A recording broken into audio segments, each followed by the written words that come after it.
Assalamualaikum warahmatullahi wabarakatuh. Perkenalkan, nama saya Ahmad Fauzi, NPM 245921082, kelas 4A.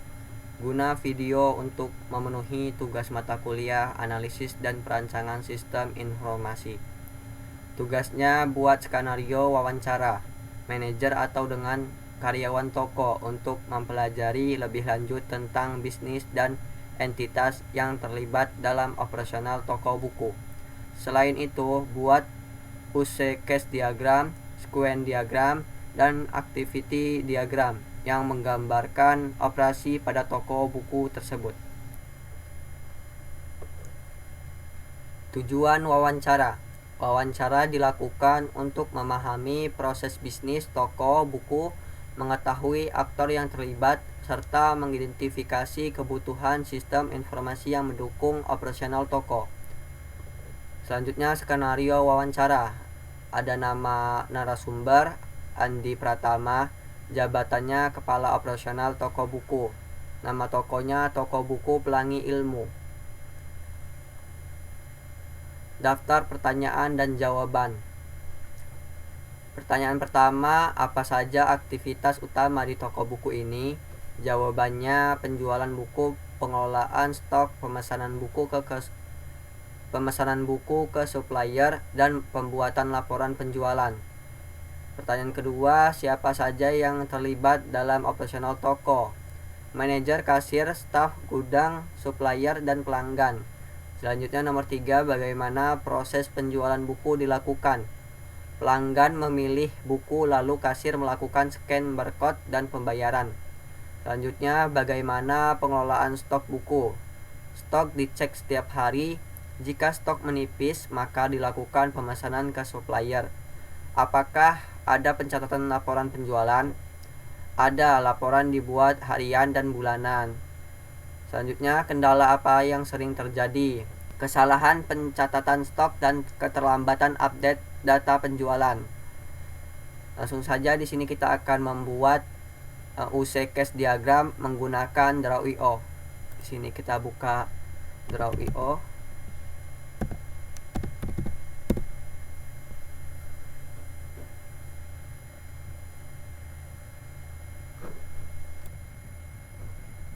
Baik, di sini saya akan membuat use case diagram.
Baik, di sini ada aktor pelanggan.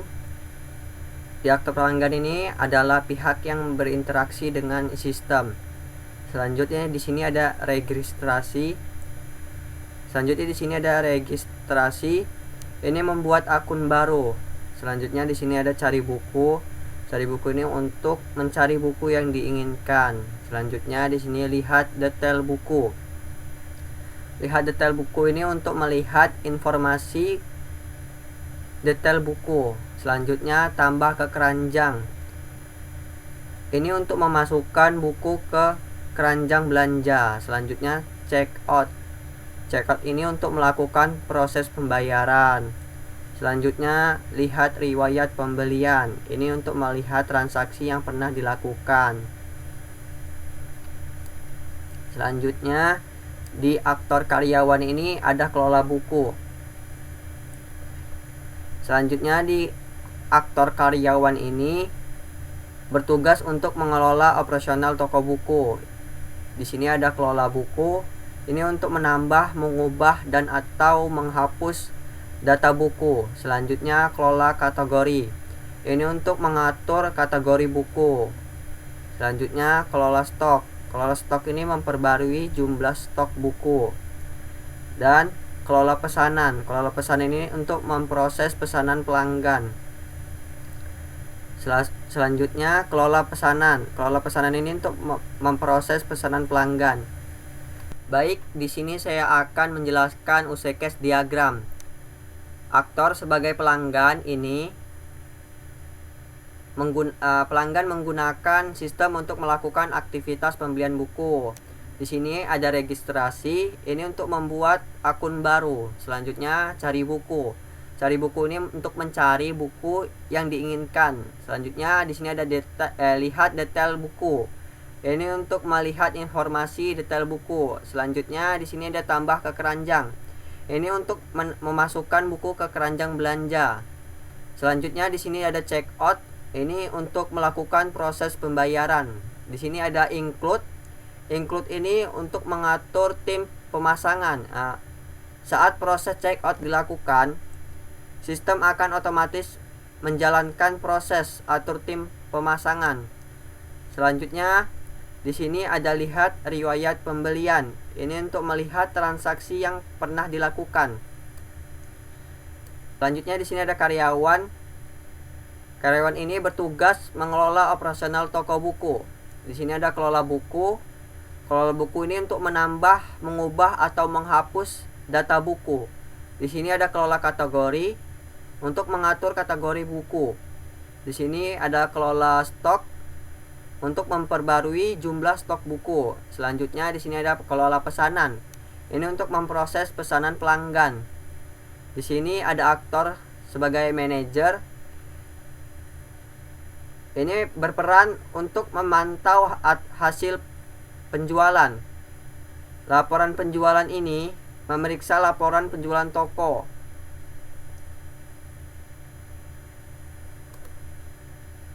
Selanjutnya pelanggan terhubung ke cari buku. Berarti pelanggan dapat mencari buku. Selanjutnya karyawan terhubung ke kelola stok. Berarti karyawan dapat mengelola stok.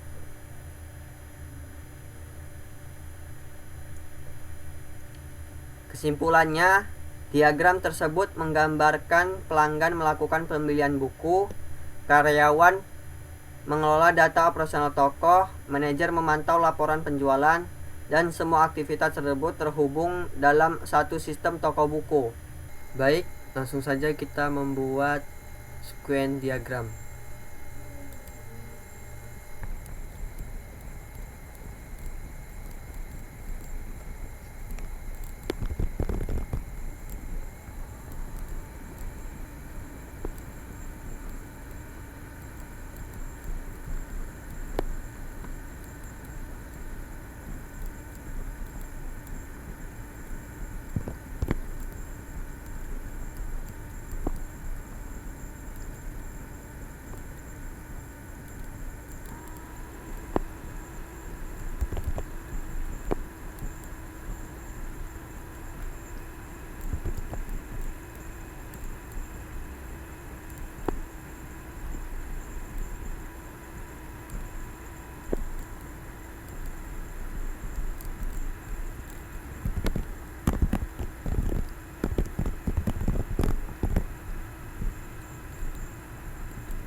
Baik, di sini saya akan menjelaskan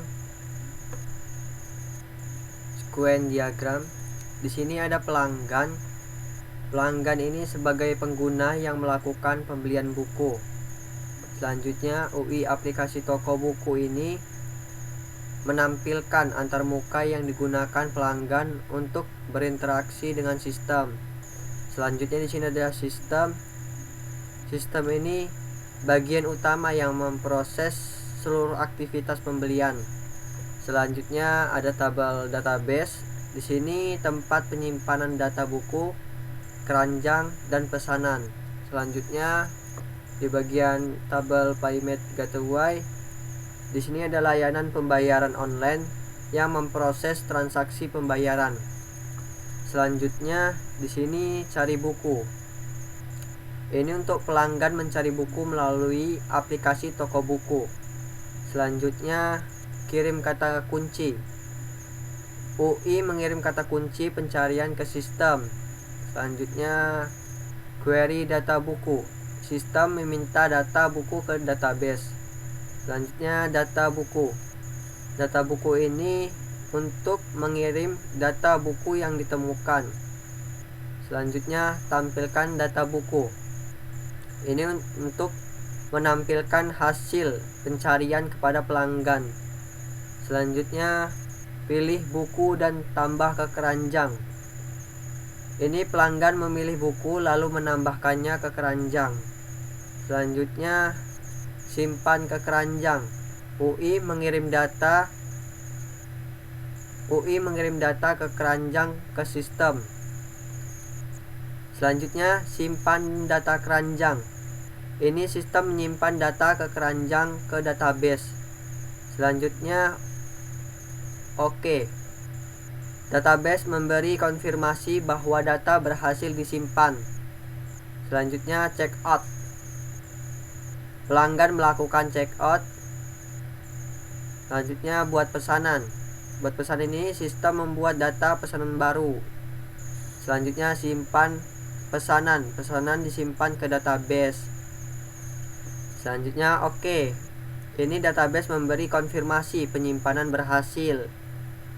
Selanjutnya proses pembayaran. Sistem mengirim permintaan pembayaran ke payment gateway. Selanjutnya status pembayaran. Payment gateway mengirim hasil pembayaran berhasil atau gagal. Selanjutnya update status pesanan. Sistem memperbarui status pesanan berdasarkan hasil pembayaran. Selanjutnya oke. Database mengonfirmasi update berhasil. Selanjutnya tampilkan konfirmasi pesanan. Ini sistem menampilkan informasi bahwa pesanan berhasil.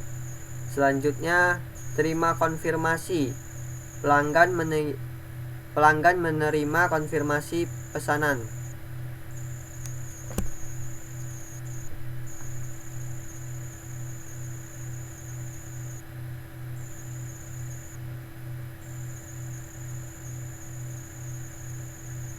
Selanjutnya di sini saya akan membuat diagram activity diagram. Baik, selanjutnya di sini saya membuat activity diagram.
Di bagian pelanggan ada status awal. Ini simbol lingkaran hitam menunjukkan proses dimulai. Selanjutnya, cari dan pilih buku. Ini pelanggan mencari dan memilih buku yang ingin dibeli. Selanjutnya, tambah ke keranjang. Buku yang dipilih dimasukkan ke keranjang belanja. Selanjutnya, check out. Ini pelanggan melakukan check out untuk memesan buku. Selanjutnya, di bagian sistem ada tampilkan daftar buku. Ini sistem menampilkan daftar buku yang tersedia. Selanjutnya, simpan ke keranjang. Ini sistem menyimpan data buku dipilih pelanggan. Di sini ada buat pesanan. Ini sistem membuat data pesanan setelah check out dilakukan. Selanjutnya, di bagian stok ada cek ketersediaan stok. Sistem memeriksa apakah stok buku tersedia atau tidak. Jika stok tidak tersedia, sistem memberikan notifikasi stok tidak tersedia. Jika stok tersedia, sistem mengurangi jumlah stok buku, melanjutkan ke proses pembayaran. Selanjutnya, di bagian pembayaran ada proses pembayaran. Ini pelanggan melakukan pembayaran. Pembayaran berhasil.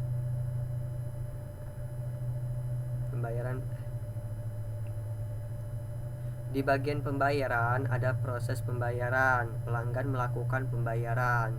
Selanjutnya, pembayaran berhasil. Jika pembayaran gagal, maka pesanan dibatalkan. Jika pembayaran berhasil, maka proses dilanjutkan ke bagian karyawan. Selanjutnya, di bagian karyawan ada terima pesanan. Ini karyawan menerima data pesanan yang sudah dibayar. Selanjutnya, siapkan dan kemas buku. Ini karyawan menyiapkan dan mengemas buku. Selanjutnya, serahkan ke kurir. Pesanan diberikan ke kurir untuk dikirim. Selanjutnya di sini ada update status pesanan selesai. Status pesanan diubah menjadi selesai atau dikirim. Selanjutnya di bagian sistem ada tampilkan konfirmasi pesanan. Ini sistem menampilkan konfirmasi bahwa pesanan berhasil diproses. Selanjutnya di bagian pelanggan ada batalkan pesanan. Ini jika pembayaran gagal atau stok habis, pesanan dibatalkan. Selanjutnya, status akhirnya, simbol lingkaran hitam di bagian bawah menunjukkan proses selesai. Selanjutnya di sini saya mengerjakan kuis 1. Di sini kita klik NPM.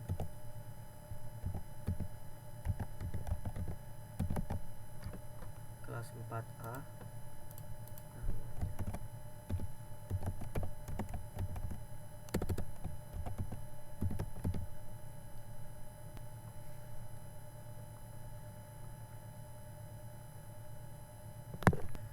Di sini pembuatan activity diagram diawali dengan menambahkan flow garis terlebih dahulu sebelum menentukan notasi status awal. Sini salah.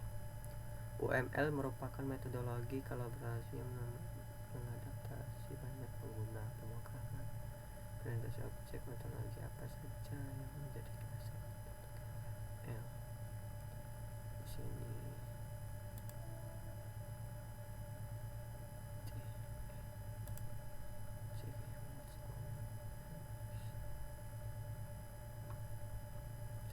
berikut ini adalah simbol dan elemen yang terlibat secara grafis di dalam sebuah sequence diagram kecuali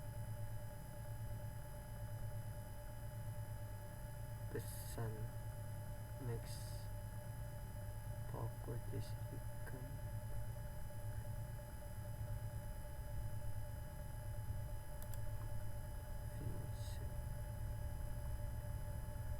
Selanjutnya, dalam tahap pembangunan activity diagram, simbol apa yang digunakan sebagai penanda bahwa seluruh rangkaian aktivitas dan sistem telah selesai dilakukan. Status akhir di bawah ini merupakan tahap-tahap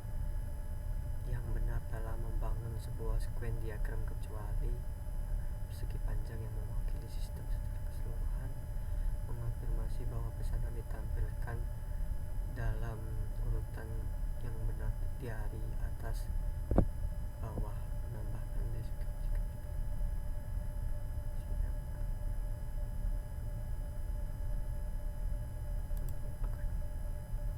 manakah dari pernyataan berikut yang paling tepat menggambarkan karakteristik utama dari sebuah activity diagram.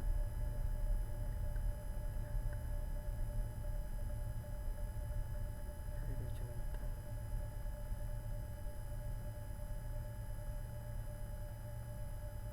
Pada periode waktu tertentu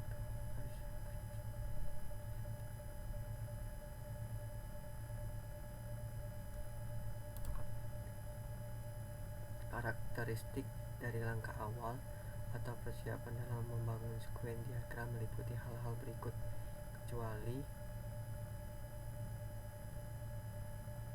menemukan pesan yang ada.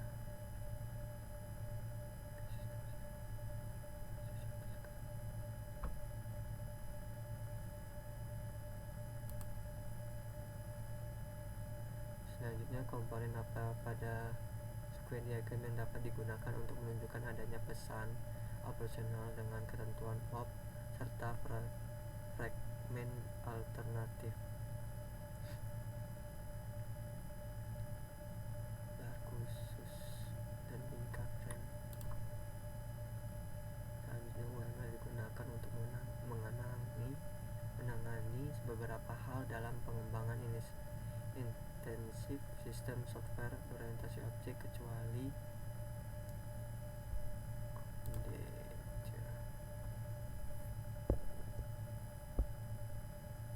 saat menerapkan tahapan untuk membangun sebuah activity diagram. Langkah-langkah adalah kecuali sistem.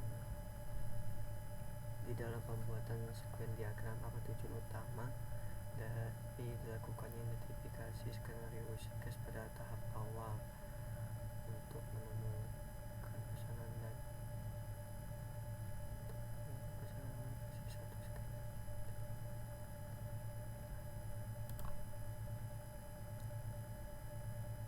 sebuah worst case dapat berjalan secara mandiri tanpa melakukan inisiasi dari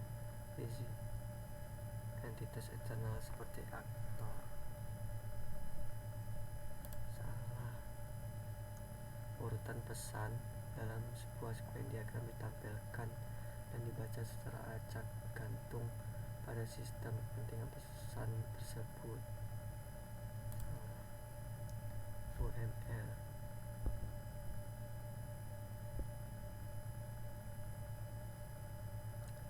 digunakan untuk membuat spesifikasi, visualisasi, konstruksi, dan reaktif dari pengembangan sistem. Cek ini benar. Selanjutnya, mengapa pemberian label pada input sistem dalam square diagram harus disesuaikan dengan konversi UML untuk memastikan bahwa pesan untuk membantu identifikasi pelaku dan atribut dan objek yang disesuaikan. Sini aktivitas diagram memiliki kemampuan untuk menggambarkan proses yang melibatkan lebih dari satu aksi dalam waktu yang sama. Nah, dalam membangun square diagram, aktor yang diidentifikasi hanyalah aktor yang secara langsung memberikan input ke sistem, sedangkan yang menerima output digambarkan dalam diagram terpisah. Aktiviti diagram mampu menunjukkan beberapa hal berikut ini terkait aktivitas sistem, kecuali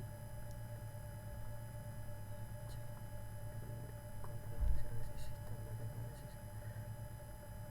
aksi dimulai. Selanjutnya, square diagram kategori sebagai model dinamis dari worst case tertentu.